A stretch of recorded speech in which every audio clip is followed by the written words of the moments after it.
5 दिनों के कार्यक्रम के लिए बिहार आए बागेश्वर बाबा ने सोमवार यानी 15 मई से शुरू होने वाले अपना दिव्य दरबार रद्द कर दिया है। रविवार को देर रात बुलाए गए प्रेस कॉन्फ्रेंस में बागेश्वर धाम के पीठाधीश धीरेन्द्र शास्त्री के कार्यक्रम के आयोजकों ने ये ऐलान किया है। बता दें कि दिव्य दरबार वह कार्यक्रम होता है जिसमें बाबा बागेश्वर श्रद्धालुओं की पर्ची निकालते हैं। बाबा के इसी कार्यक्रम में सबसे ज्यादा भीड़ जुटती है। हालांकि बाबा की हनुमान कथा चलती रहेगी, लेकिन हनुमान कथा को सूर्यास्त होने से पहले खत्म कर दिया जाएगा। इससे पहले बाबा धीरेन्द्र शास्त्री ने कल शाम पटना के नौबतपुर के तरेतपाली मठ में हो रही अपनी हनुमान कथा को बीच में ही रोक दिया।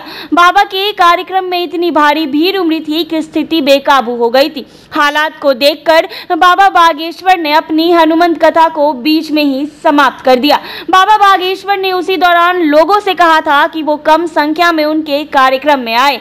बाबा के आज के हनुमान कथा में स्थिति ये थी कि भारी भीड़ के कारण कई लोगों को सांस लेने में परेशानी हुई। कई महिलाएं अचेत हो गई थी। आपको बता दें कि रविवार की शाम तरेतपाली मठ में अपनी हनुमान कथा के दौरान ही भारी भीड़ को देखकर कहा था कि दिव्य दरबार को स्थगित करना ही बेहतर होगा। बाबा ने श्रद्धालुओं से कहा कि सोमवार को उनका दिव्य दरबार लगेगा या नहीं, इसकी जानकारी वो प्रेस कॉन्फ्रेंस करके देंगे।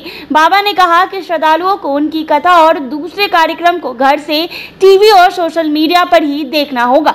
बाबा ने कहा था कि उन्हें अपने कार्यक्रम में उमड़ी भीड़ को देखकर अनिष्ट की आशंका हो रही है। कथा और दिव्य दरबार के कारण कोई अनिष्ट नहीं होना चाहिए। उनके कार्यक्रम से बिहार का कल्याण होना चाहिए।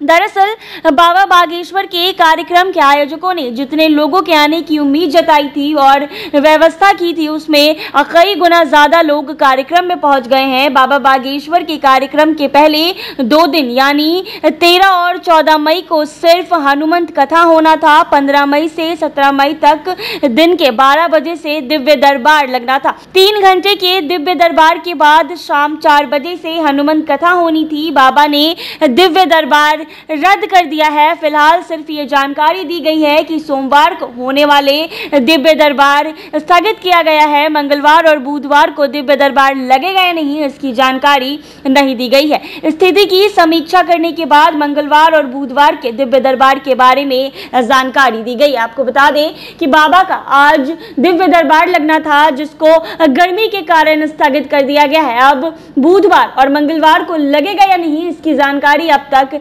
नहीं दी गई है।